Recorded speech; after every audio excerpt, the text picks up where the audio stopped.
창세기 38장 1절에서 11절 말씀 제가 봉독해 드리겠습니다.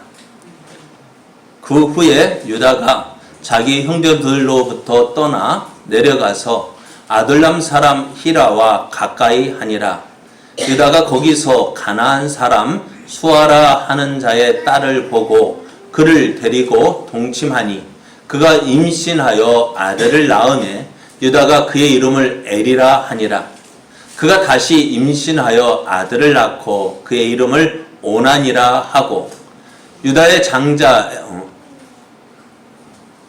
그가 또 다시 아들을 낳고 그의 이름을 셀라라 하니라. 그가 셀라를 낳을 때에 유다는 거십에 있었더라.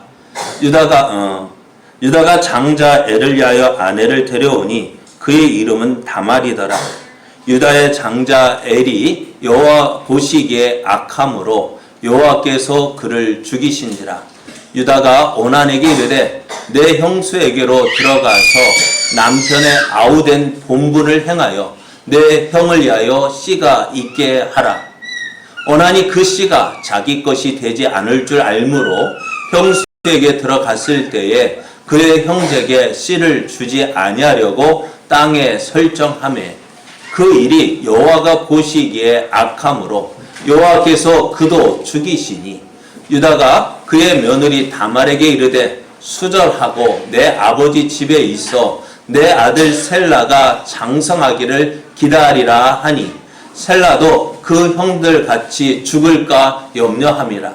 다말이 가서 그의 아버지 집에 있으니라. 아멘. 할렐루야. 할렐루야.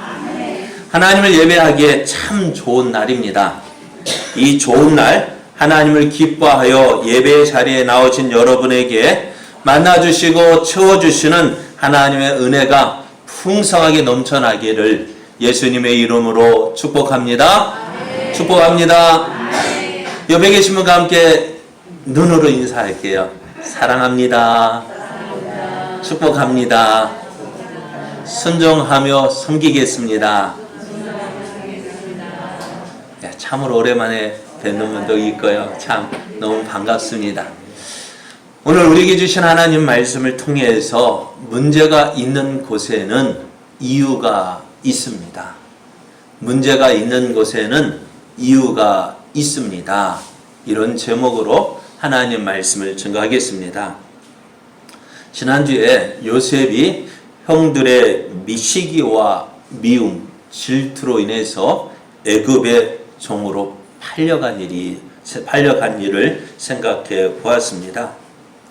요셉이 애굽에 팔려간 이유가 무엇일까요? 하나님께서 꿈을 주셨는데 형들은 이 꿈을 시기했습니다. 꿈꾸는 자가 오는도다.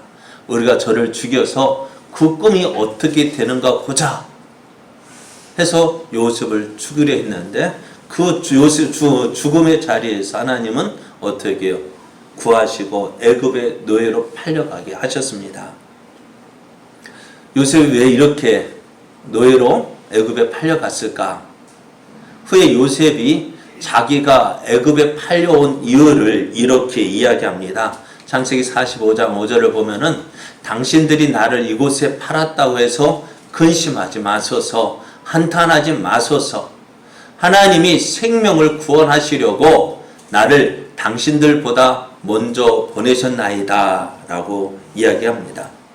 하나님께서 요셉 자기를 이곳에 보내신 이유가 뭐냐?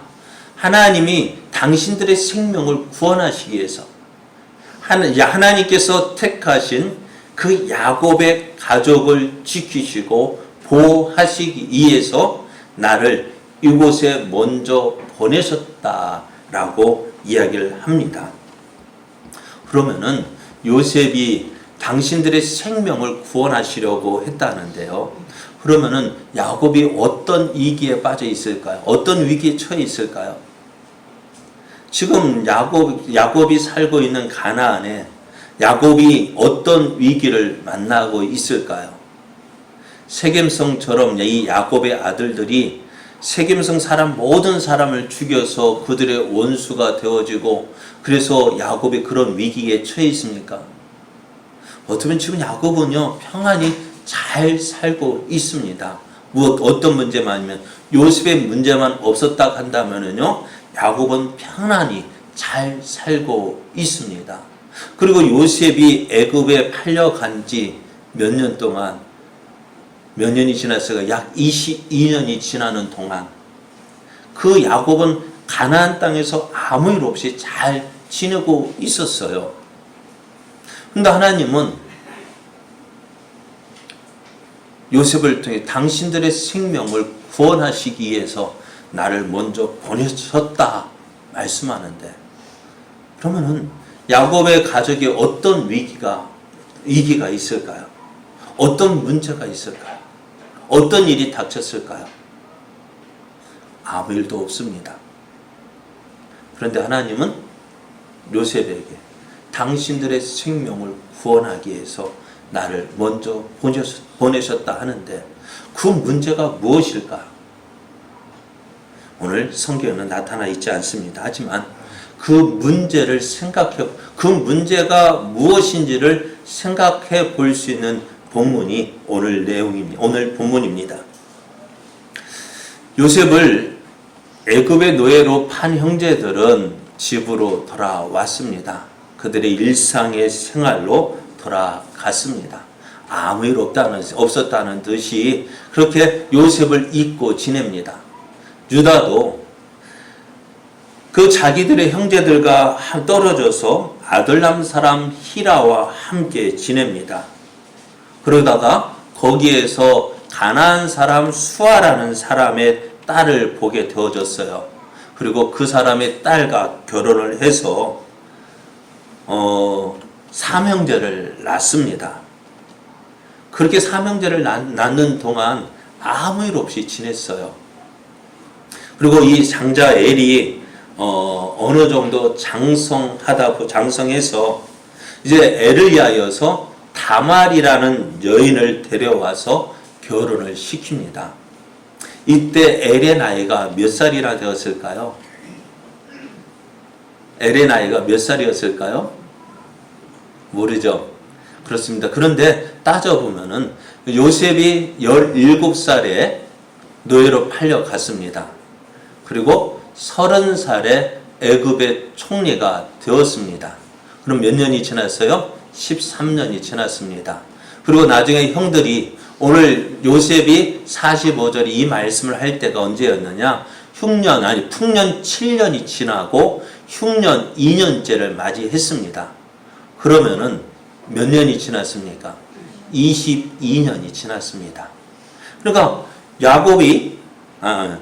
유다가 결혼을 해서 애를 낳고 그 애를 장성할 때까지의 나이, 그리고 그 애를 요셉을 만날 때까지 만났을 때는 이미 유다가 다말과 동침해서 아들을 낳았을 때니까요. 최소한 몇 살이었을까? 그러니까 최소한 20년, 20살밖에 되지 않았다. 20살도 되지 않은 아들이었다는 거예요. 그런데 전에 한번 말씀드렸죠. 이삭이 몇 살에 결혼했어요? 60살에 결혼했고요.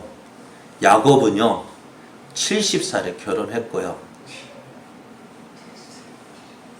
그러면 20살에 결혼했다면, 엘이 20살에 결혼했다면 너무 빠른 거 아닐까요? 그죠?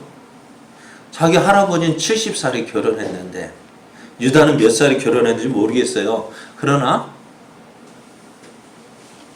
엘은 20살도 안 돼서 결혼을 시켰어요. 그 이유가 뭘까요?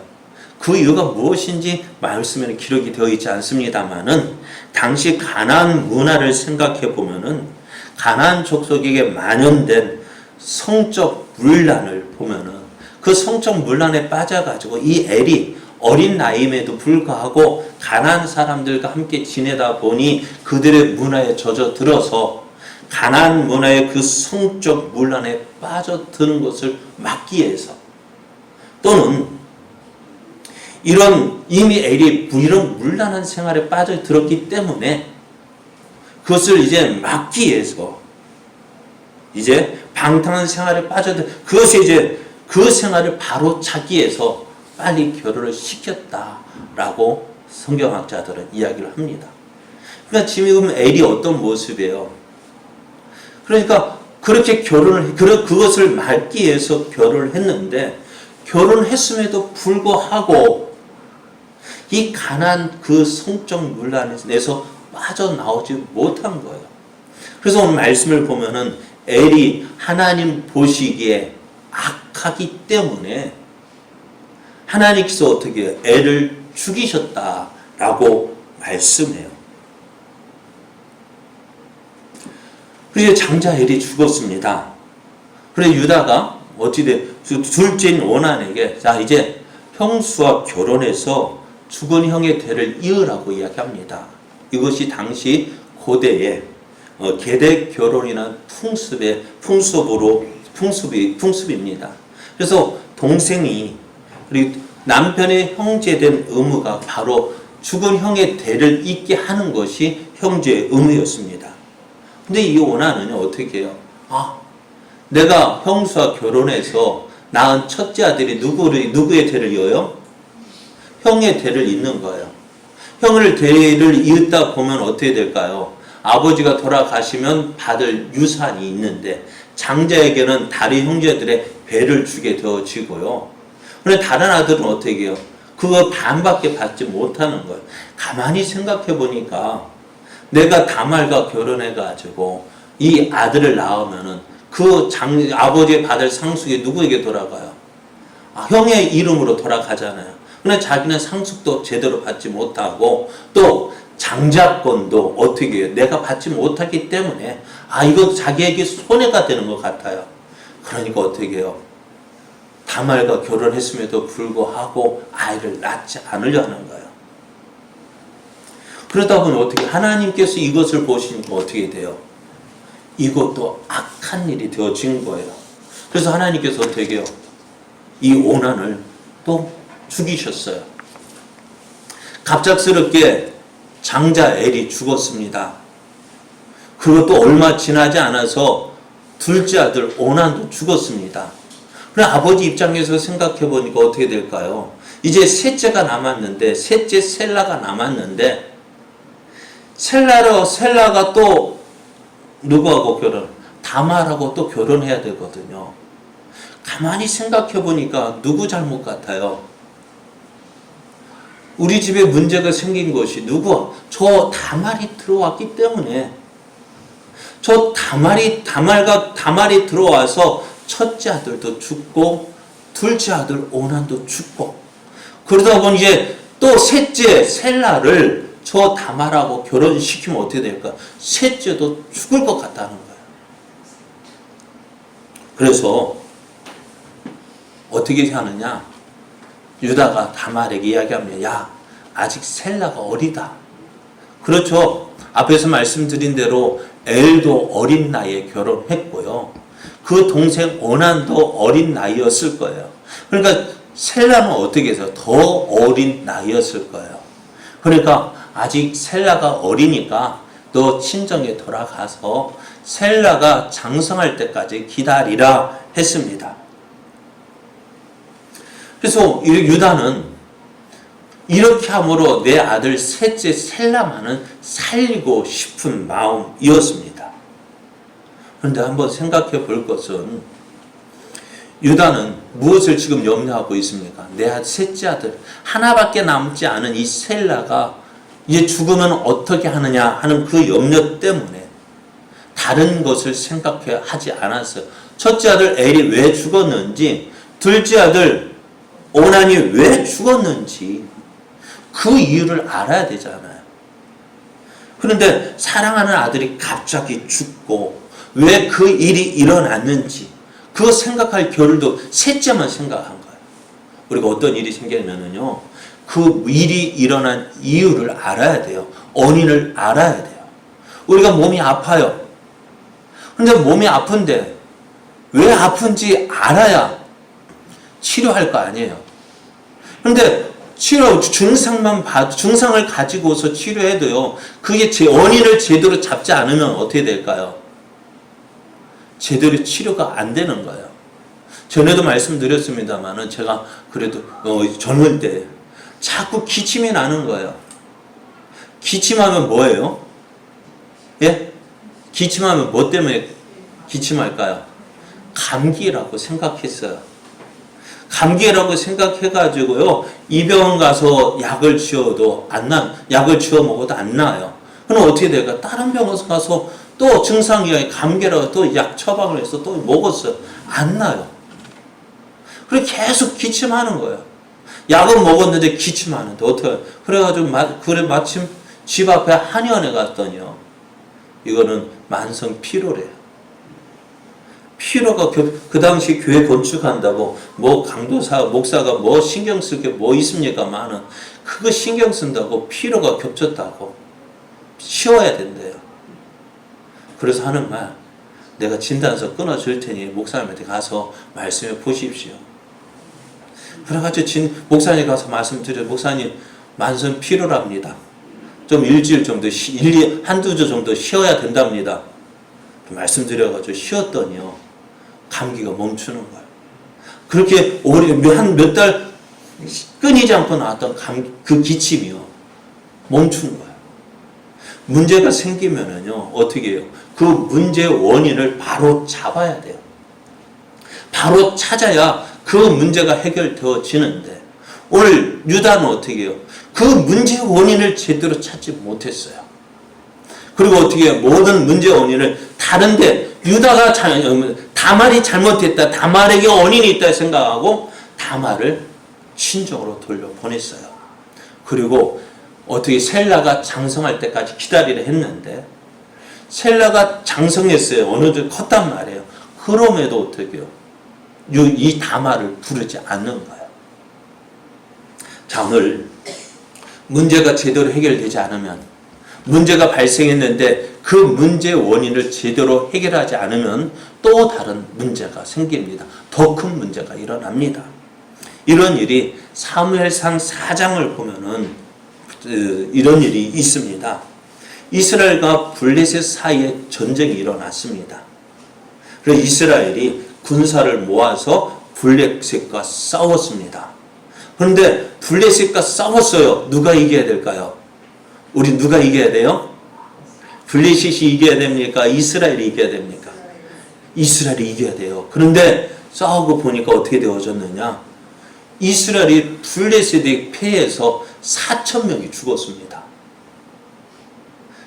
여러분, 전에 이스라엘이 여리고성에서 승리한 후에 아이성하고 싸우다가 36명인가 죽었거든요. 18명 그런데 그것 때문에 난리가 났는데 지금 몇 명이 죽었어요?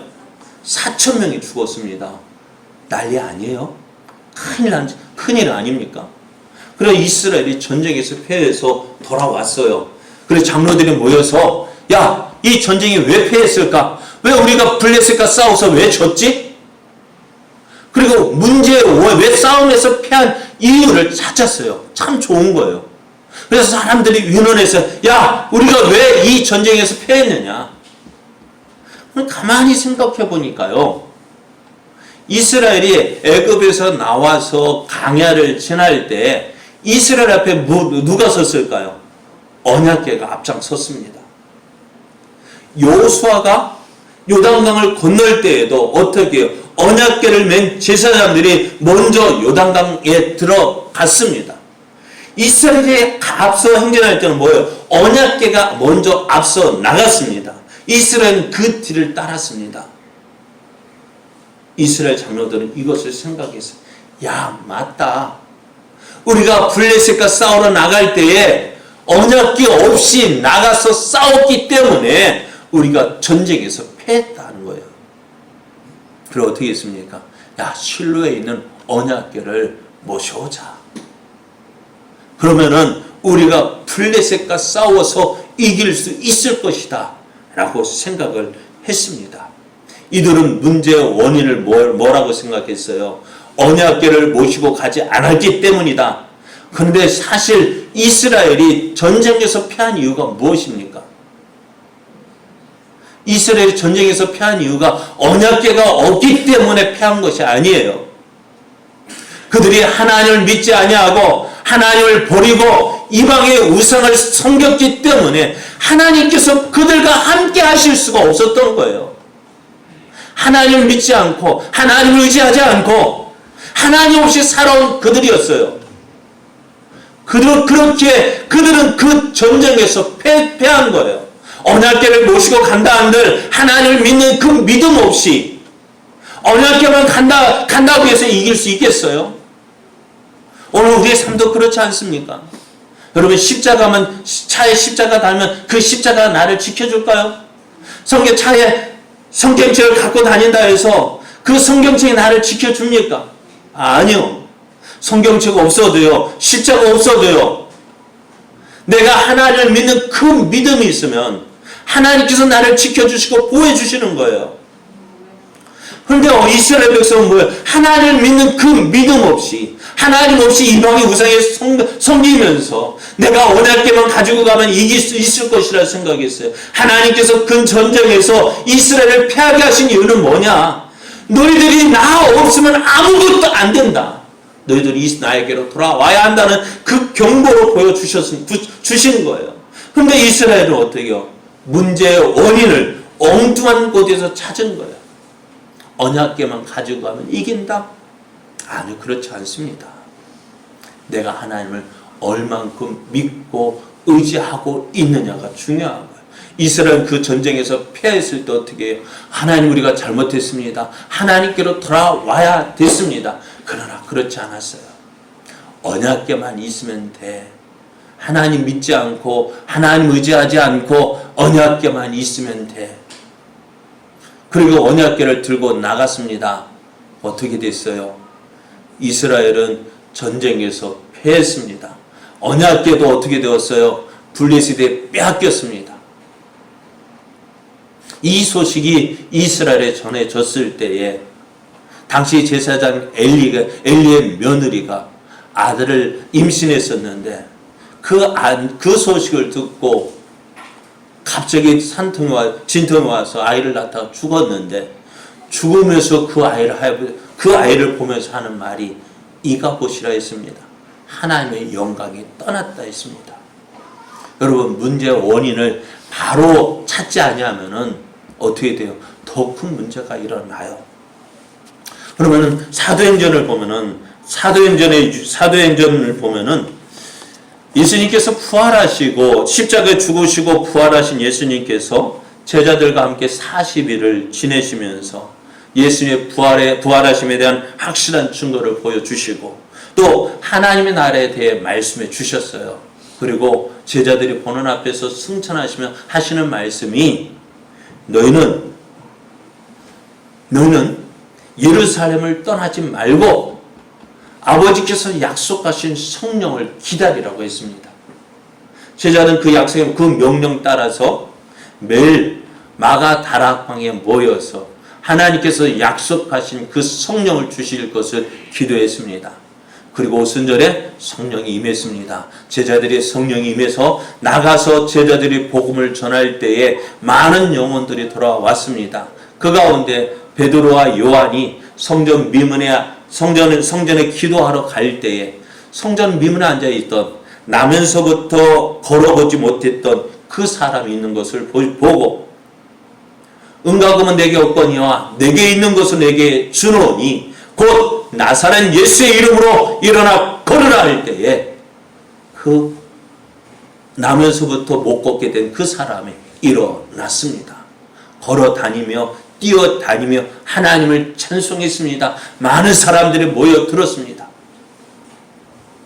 베드로가 그 사람들을 향하여서 이야기합니다. 야, 너희들이 왜 이 사람을 낫게 한 것이 우리의 경건으로 된 것이냐? 왜 우리를 주목하여 보느냐? 이것은 우리의 경건으로 된 것이 아니라 너희들이 십자가에 못 박아 죽인 나사렛 예수의 이름으로 된 것이라면서 복음을 전할 때에 그 복음을 듣고 3,000명이 예수를 믿게 됩니다. 많은 사람이 예수를 믿게 되었어요. 그래서 이제 이 많은 사람들이 교회에 모였을 때에 어떻게 될까요? 그들이 하나님의 말씀을 듣고 나가서 또 복음을 전하고, 그래서 믿는 사람의 수가 날마다 늘어났습니다. 여러분, 이런 교회 어떤 교회입니까? 은혜로운 교회입니까? 은혜로운 교회죠.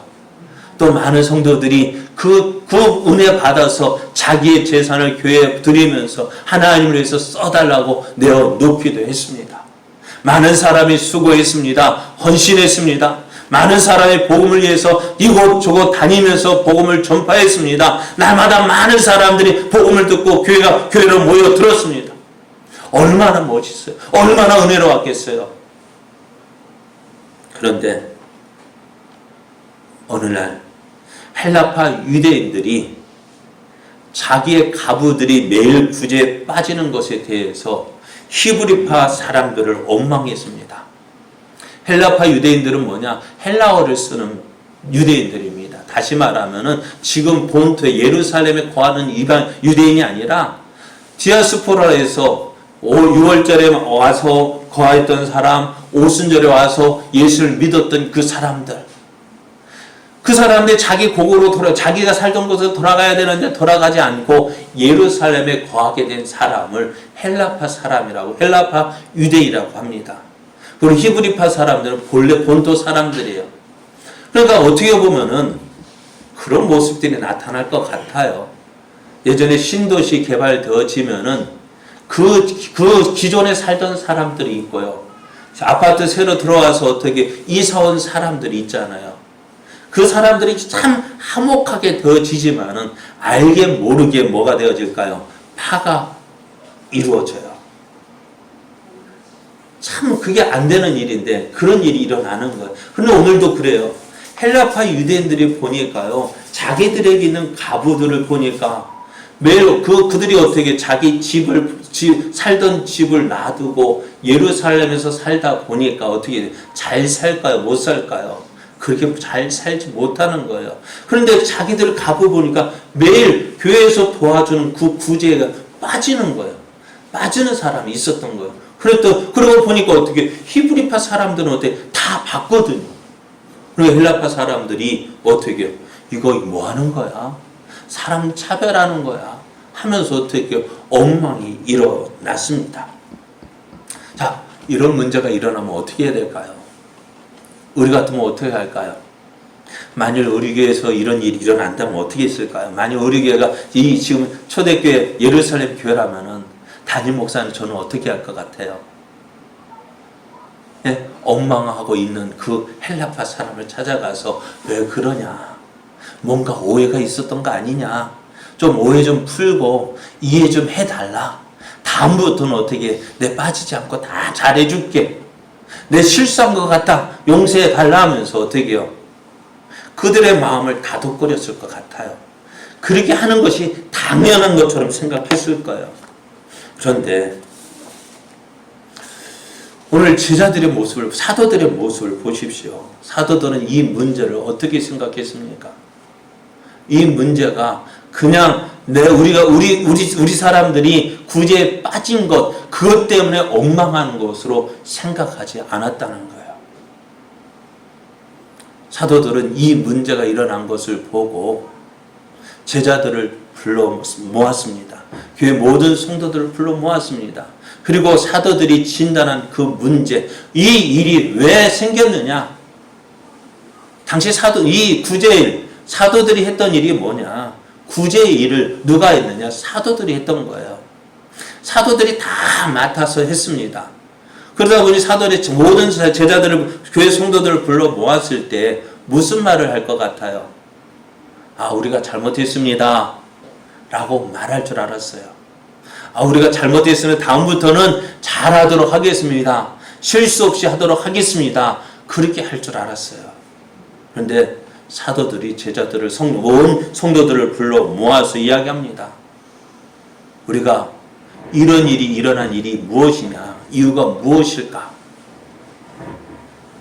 그 이유에 대해서 이야기하는데 뭐라고 이야기합니까? 우리가 사도행전 6장을 보면은 이렇게 말씀하고 있어요. 우리 한번 찾아볼까요? 제가 파워포인트 찾지 않았는데요. 사도행전 6장을 보면은 6장 2절을 보면은 이렇게 이야기합니다. 12사도가 모든 제자를 불러 이르되 우리가 하나님의 말씀을 제쳐놓고 적들을 일삼는 것이 마땅하지 아니하니 형제들아 너희 가운데서 성령과 지혜가 충만하여 칭찬받는 사람 7을 택하라. 우리가 이 일을 그들에게 맡기고 우리는 오로지 기도하는 일과 말씀 사역에 힘쓰리라 했습니다. 사도들이 왜 이런 문제가 일어났느냐? 그건 다른 것 때문이 아니라는 거예요. 본질을 찾았던 거예요. 이 문제가 일어난 이유, 사도들이 해야 할 일이 뭐냐? 말씀 전하는가 기도하는 일이라고 했습니다. 그런데 지금 성도가 막 갑자기 5천 명만 늘어났을까요? 베드로가 한번 설교했더니 5천 명이 회개하고 돌아왔어요. 그것도 남자만. 또 한번 설교했더니 3천 명이 회개하고 돌아왔어요. 남자만. 그럼 몇 명 믿었을까요? 남자가 5천이라 한다면은요, 그 숫자는 몇 명이나 될까요? 대략 15,000명에서 2만 명이 되는 거예요. 지금 우리 교도 보면 남자가 많아요, 여자가 많아요? 크잖아요. 그러니까 남자가 5,000명이라면 최소한 2만 명, 갑자기 2만 명이 들어왔어요. 갑자기 10,000명 가까이 들어왔어요. 그럼 몇 명이에요? 3만 명, 4만 명 그렇게 됐다고 생각해 보십시오. 그러면 그 사람들을 어떻게 해요? 살피는 일 누가 했다는 거예요? 사도들이 하다 보니까 어떻게 될까요? 큰 교회 목사님들 보면은요, 어떨까요? 성도들이 그 목사님, 담임 목사님 신방 받는 것이 어떻게 될까요? 쉬울까요? 어려울까요? 어렵죠. 왜 그럴까요? 성도가 많기 때문에 그래요. 1년에 한 번씩만 해도요, 예를 들면 만 명이라면 몇 년 기다려야 될까요? 예? 하루에 한 집만 한다 해도 10년이죠. 그러니까 제대로 안 돼요. 그러니까 오늘 보십시오. 사도들이 그 많은 성도를 살피자 할 때에 어떻게 될까요? 사도들이 감당할 수 없는 거예요. 그렇다고 해서 사도들이 열심으로 하지 않았을까요? 열심히 했어요. 그런데도 문제가 일어난 거예요. 사도들은 이 일에 대해서 본질을 생각했어요. 무엇이냐? 이 문제는 우리들이 열심 내지 않아서 일어난 일이 아니라는 거예요. 그러면 무엇이냐? 우리가 해야 할 일을 하지 않고 다른 일에 신경 썼다는 거예요. 그래서 어떻게 했습니까? 사도들은 지금 사도들이 하고 있던 구제의 일을 누구에게 맡겨요? 7 집사를 뽑아서 맡기는 거예요. 그 일을 어떻게, 사도가 감당했던 일을 그 7 집사에게 맡겨서 그 일을 맡기고, 또 이제 사도들이 잃어버렸던 그 일 뭐예요? 말씀 전하는 일과 기도하는 일에 전무하게 했습니다. 지금 교회 사도들을 볼 때 교회 많은 사람들이 모였지만은 어떤 사람, 일을 하는 사람들이 누구일까요? 일을 하는 사람이 누구였습니까? 12사도밖에 없었습니다. 이제 그 일을 누구에게 맡기는 거예요? 7 집사를 뽑아서 그 일을 맡겼어요. 그리고 그럴 때 어떻게 돼요? 교회가 이렇게 하니까 어떻게 되었습니까? 초대교회가 어떻게 되었느냐?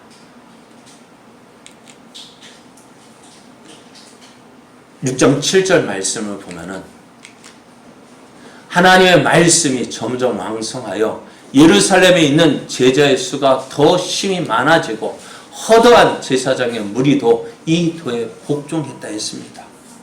우리는 사도들이 살피면 더 잘 될 것이라 생각했는데 그렇지 않았어요. 그렇게 하면 이렇게 하니까 어떻게 되었을까요? 교회에 일어났던 문제가 어떻게 되었을까요? 헬라파에게 일어났던 그 불평이 어떻게 되었을까요? 사라지게 되어졌습니다. 교회는 더욱더 부흥하게 되어졌습니다. 사도들은 현재 일어난 그 문제의 원인을 바로 이렇게 찾아냈습니다. 그래야 할 때 어떻게 문제의 원인을 바로 찾으니 어떻게 될까요? 그것이 문제가 되지 아니하고 오히려 더 좋은 결과를 가져오게 되었습니다. 유다는 자신의 집에 일어난 이 일, 장자 엘과 둘째 아들 오난이 죽은 것을 보고 그 문제가 어디에서 왜 이런 일이 생겼는지 바로 진단하지 못했습니다. 왜 첫째 아들 엘이 죽었다고요? 하나님 보시기에 악하기에 하나님께서 그를 죽이셨다고 했습니다. 오난이 왜 죽었다고요? 하나님 보시기에 그가 악하기에 그를 죽이셨다고 했습니다. 아들의 그 악함으로 인해서 그들이 죽었어요. 그런데 유다는 어떻게 해요? 그것을 파악하지 못하고 있습니다. 그래서 그 문제를 제대로 진단하지 못하고 셋째 아들 셀라까지 죽을까봐 다말을 친정으로 보냈어요. 그러면 해결될 줄 알았어요. 근데 문제의 원인이 바로 진단하지 못하니까 어떤 일이 벌어지느냐. 이 다말에게는요, 책임감이 있었어요. 의무가 있어요. 무엇이 있느냐. 내가 유다 그 집안에 대를 이어야 한다는 사명감이 있었습니다. 그러니 어떻게 될까요? 그 대를 이어야 되겠는데 시아버지가 셀라를 줘야 되는데 장가 셀라 결혼시켜야 되는 안 되는 거예요. 그럼 어떻게 할까요? 다말은 시아버지 유다가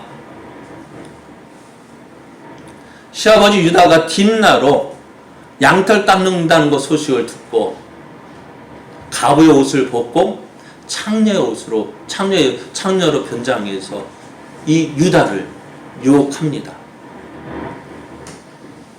그리고 그와 동침해서 임신을 해요. 시아버지 유다가 이 소식을 들었습니다. 당신의 며느리가 임신했다더라. 유다는 깜짝 놀라서 다말을 잡아와서 끌고 와서 그를 불사르라고 이야기하는데요. 유다가 다말이 어떻게 하냐면 내가 누구의 아이를 임신했는지 보십시오 하면서 주는데 유다의 지팡이와 반지를 주는 거예요. 이것을 보고 유다가 어떻게 했을까요? 내가 잘못했고 다말 네가 잘했다. 한번 보십시오. 문제의 원인을 잘못 진단하니까 어떻게 되었어요? 시아버지와 며느리의 불륜으로 아들이 태어납니다. 쌍둥이가 태어나는데요. 베레스와 세라가 나옵니다. 그런데 하나님께서 이 유다의 가문에서 누가 나와요? 유다의 가문에서 누가 나옵니까? 예수님이 태어나는데요. 유다가 성경에는 어떻게 기록되어 있느냐? 마태복음 1장을 보면은 유다가 다말에게서 베레스를 낳았다라고 이야기합니다. 예수님의 족보에 누가요? 유다와 다말의 이야기가 기록되어져 있고. 그러니까 이것이 우리 사람의 일에서 사람들이 생각할 수 있는 일입니까? 이걸 드러내고 싶을까요? 감추고 싶을까요? 한번 생각해 보세요. 예수님의 가문이라면 어떤 가문이 될까요? 세상에서 명문 가문 아닐까요? 그런데 그 명문 가문에서 누가 시아버지와 며느리 사이에서 베레스가 나왔다. 그 자손이 누구라고요? 예수님이 태어났다 하면은 어떻게 볼까요? 그리고 오늘 가만히 보면은 이 유다가 이 가나안 땅에 있으면 어떻게 될까요? 이런 가문이라면은 어떻게요? 그 자손들도 어떻게 될까요? 다 악을 행할 수밖에 없는 거예요. 그 악을 행함으로 어떻게 그 악 때문에 하나님 보시기에 악함으로 그들 모두가 다 죽게 되어 있는 거예요. 죽을 수밖에 없는 거예요. 그래서 하나님은 어떻게 하셨다고요? 요셉을 먼저 애굽에 보내셔서 이스라엘을 구원하게 하셨다는 거예요. 오늘 이 말씀을 보면서 저는 오늘 우리 교회의 모습을 한번 생각해 보았습니다.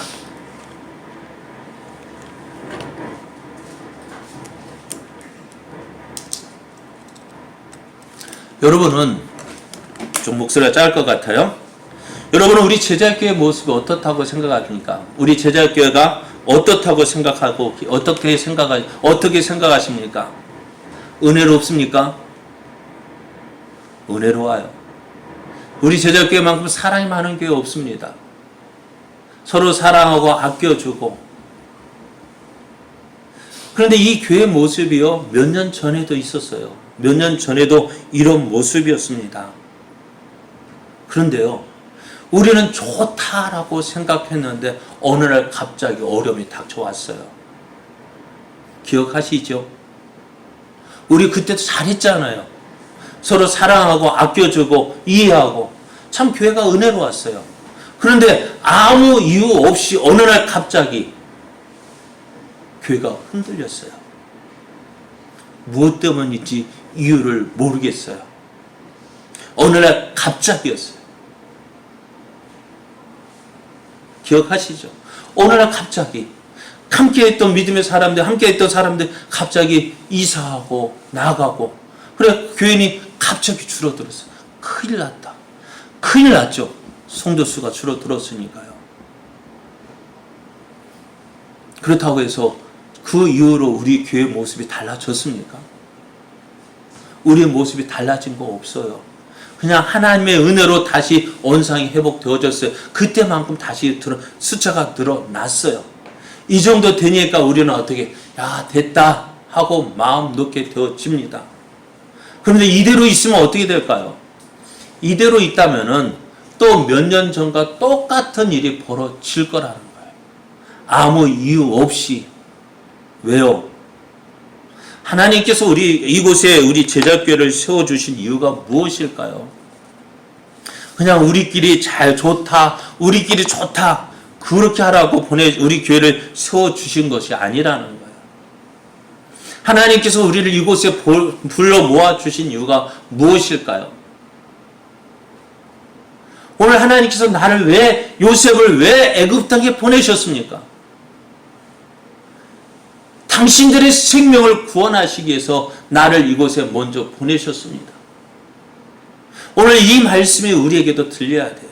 하나님께서 이곳에 우리를 불러 모아주신 이유는 내가 은혜 받고 내가 나 혼자 정말 편안하게 은혜로운 삶을 사는 것, 그것으로 끝난 물론 그 삶을 살아야 되죠.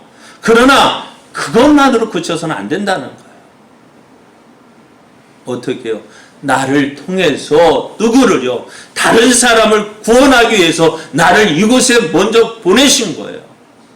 우리가 그 일을 감당해야 되는 거예요. 그 일을 감당하기 위해서 어떻게 오늘도 수고하고 애써야 되는 거예요.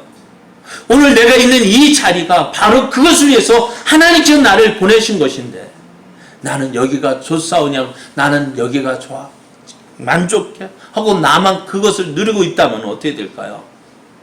여러분, 흐르는 물은 썩지 않지만 고인 물은 썩게 되어 있습니다.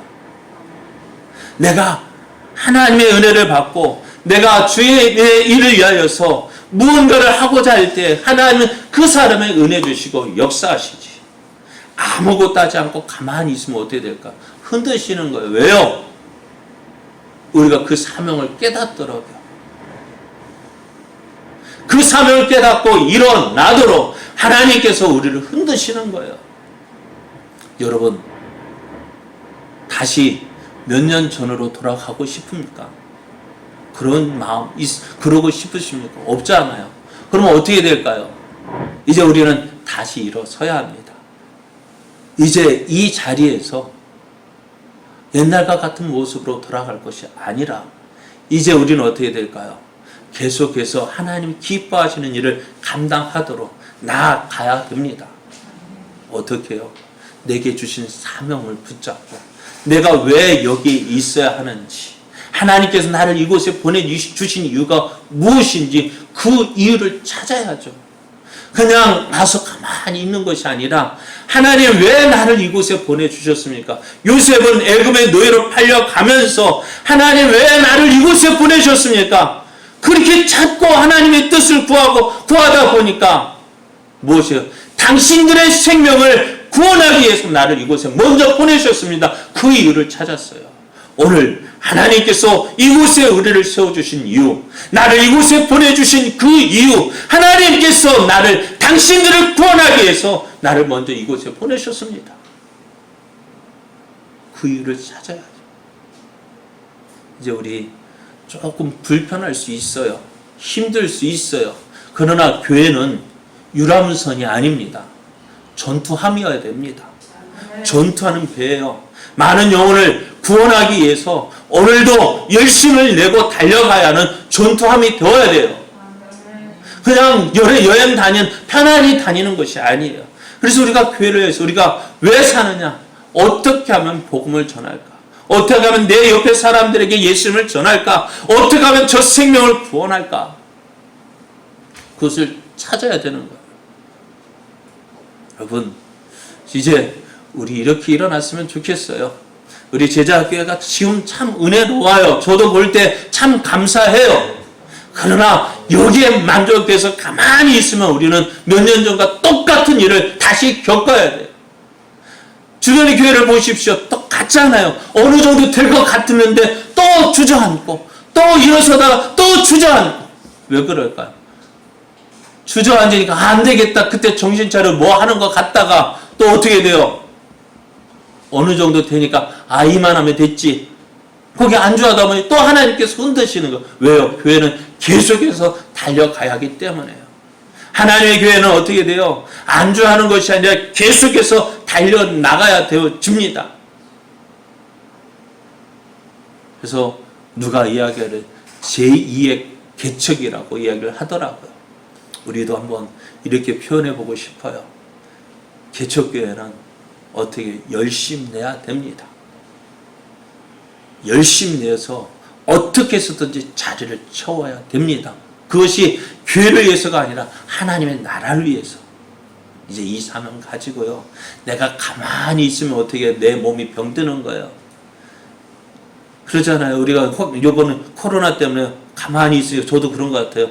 코로나 전에는 운동한다고 배드민턴에 친다고 다녔더니만은 그래도 좀 몸매가 유지됐는데 그거 코로나 때문에 운동 못하니까 확진자가 돼가지고요. 지금 저 맨날 바가지 긁히고 있어요. 배만 걱정이라고. 전에는 걱정 안 된다. 요즘에 걱정되더라고요. 편안하게 있으니까 안 되더라고요. 여러분, 이제 조금 힘들더라도 함께 달려갔으면 좋겠어요. 무엇을 위해서? 하나님이 기뻐하시는 그 일을 위해서요. 하나님의 영광을 위해서요. 하나님께서 우리 교회를 이곳에 세워주신 그 일을 보면서. 그래, 우리 교회 아직 문제는 없습니다. 그러나 문제가 일어나기 전에, 그 문제가 오기 전에, 문제가 일어나서 그 문제를 해결하려면 힘이 들어요. 그러나 문제가 오기 전에 미리 준비하고, 앞으로 미리 준비하고, 미리 나아가면 그 문제는 생기지 않습니다. 우리 문제가 있는 교회가 아니라 계속해서 은혜 있는 교회가 되기 위해서는 어떻게 될까요? 우리가 조금 피곤하더라도 열심히 내어서 달려가야 합니다. 여러분, 우리 앞에 놓여 있는 구리 땅을 보십시오. 구리 인구가 27,000명입니까? 그렇게 되어지는데 아직도 믿는 자의 수가 적습니다. 믿는 자의 수가 적다는 거, 아이고 교회 절이 많죠. 절에 다니는 사람 많아. 그래, 많아요. 그러나 절에 다니는 사람 많은 것 때문에 저 사람 안 믿는 거, 저들이 우리의 밥인 줄 믿습니다.